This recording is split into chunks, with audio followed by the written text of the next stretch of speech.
1949 रद्द करो, रद्द करो, पीटी 1949 रद्द करो, रद्द करो, माओवादी महाविहार मुक्त करो, मुक्त करो, माओवादी महाविहार मुक्त करो, मुक्त करो, माओवादी महाविहार मुक्त करो, मुक्त करो। जैसा डॉक्टर आकाश लामा जी ने कल जंतर मंतर पर यह बात कही थी। लामा जी तुम संघर्ष करो, हम तुम्हारे साथ हैं। हाँ, आकाश लामा जी आप संघर्ष करो, हम तुम्हारे साथ हैं। आकाश लामा जी संघर्ष करो, हम तुम्हारे साथ हैं। आपने कल एक घोषणा की थी जंतर मंतर पर कल एक घोषणा की थी कि ये जो पुण्य कार्य है माँ बौद्ध विहार को मुक्त करने का, इस बहती गंगा में माननीय नीतीश कुमार जी और प्रधानमंत्री मोदी जी इस बहती गंगा में हाथ धो लें, यह बहुत पुण्य का कार्य है। अपने शासन काल में इसको मुक्त करने की घोषणा करें। युगों तक सम्राट अशोक महान की तरह आपका भी नाम लिया जाएगा। जी बहुत बहुत धन्यवाद। नमो साधुवाद। इसी के साथ मैं वंदना मेश्राम जी को आमंत्रित करता हूँ, आइए अपनी बात रखिए। सुनील सारीपुत्र जी, प्रकाश दार्शनिक जी, भारतीय बौद्ध महासभा से चंद्रबोधी पाटिल जी, इसी प्रकार से राष्ट्रीय बौद्ध महासभा से हमारे ब्रह्म प्रकाश भारती जी, हम कुछ एक स्ट्रेटेजिक मीटिंग करना चाहेंगे और ऑल इंडिया बुद्धिस्ट फोरम के जो सेंट्रल टीम है, रूम है करुणाकर भंते के साथ, वहाँ चले जाएं, एक स्ट्रेटेजिक एक रणनीतिक सभा करेंगे और यहाँ पर चलते रहें, अपनी बातें रखते रहे सभी, क्योंकि हमको बैठकर शांत प्रकार से भी रणनीति बनानी होती है, खाली बड़ी बड़ी बात करके नहीं होगा। तो आप लोग करुणाकर भंते से चले जाएं।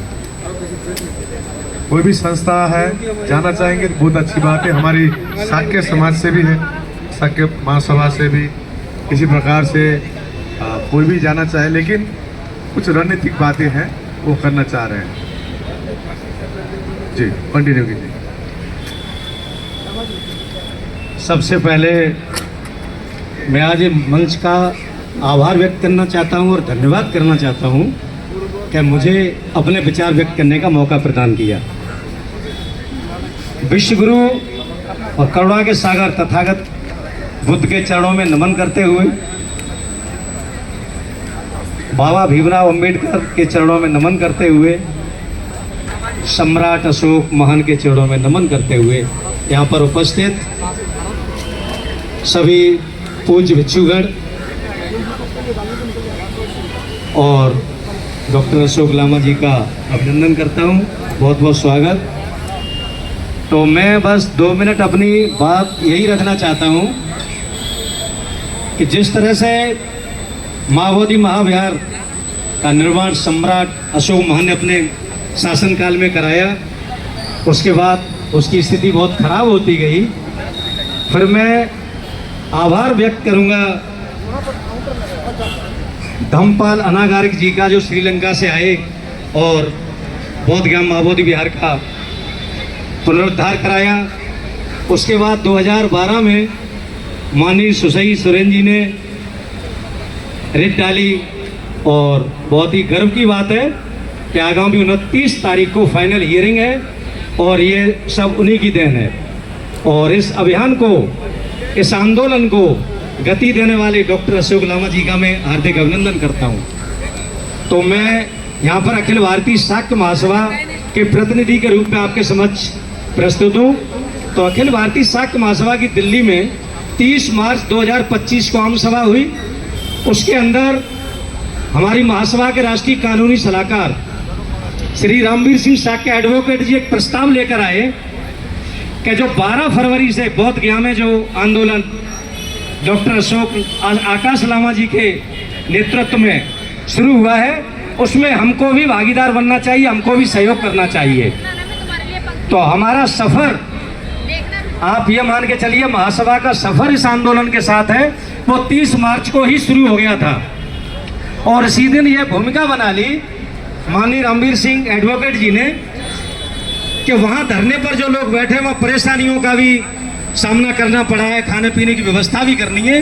तो हम लोगों ने वहाँ पर 1 लाख रुपए अनुदान की व्यवस्था की और 51 लोगों को लेके एक बस हम लोग 12 अप्रैल को यहाँ दिल्ली से बोध गया के लिए निकले और बाबा भीमराव अम्बेडकर जी की जयंती के अवसर पर 14 अप्रैल को हमने वो अभियान था, वो आंदोलन था, वो धरना था, उसको अटेंड किया। और वहाँ पर पूरे विश्वास के साथ हमारी अखिल भारतीय शाक्य महासभा के राष्ट्रीय अध्यक्ष महोदय माननीय कैलाश चंद्र साक्या जी हमारे बराबर में यहाँ बैठे हुए हैं। उन्होंने पूरी हिम्मत के साथ इस आंदोलन को गति देने के लिए पूरा समाज और पूरे भारतवर्ष के लोगों को उत्तेजित कर दिया। तन मन धन से इस अभियान को साथ देना है और इस अभियान को जीवन पर्यंत चलाते रखना है। 29 जुलाई को जो भी निर्णय आता है उसकी हमें परवाह नहीं करनी। अब इस आंदोलन को जो गति मिली है उसको रोकना नहीं है और इसको यूं ही चालू रखना है। और दुर्गा पार्क का बोलो। और इस आंदोलन में अखिल भारतीय शाक्य महासभा ने ऐतिहासिक अंतर्राष्ट्रीय धर्मस्थली संकिसा में 28 जून को एक चिंतन शिविर आयोजित किया।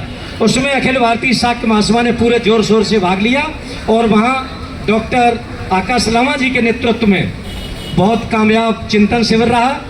और वहीं पर हमारे राष्ट्रीय अध्यक्ष महोदय जी ने और हमारे राष्ट्रीय कानूनी सलाहकार रामवीर जी ने इस आंदोलन को गति देने के लिए बुद्धा जयंती पार्क दुर्गा पार्क में 12 जुलाई से अनवरत रूप से सांकेतिक धरना शुरू कर दिया है।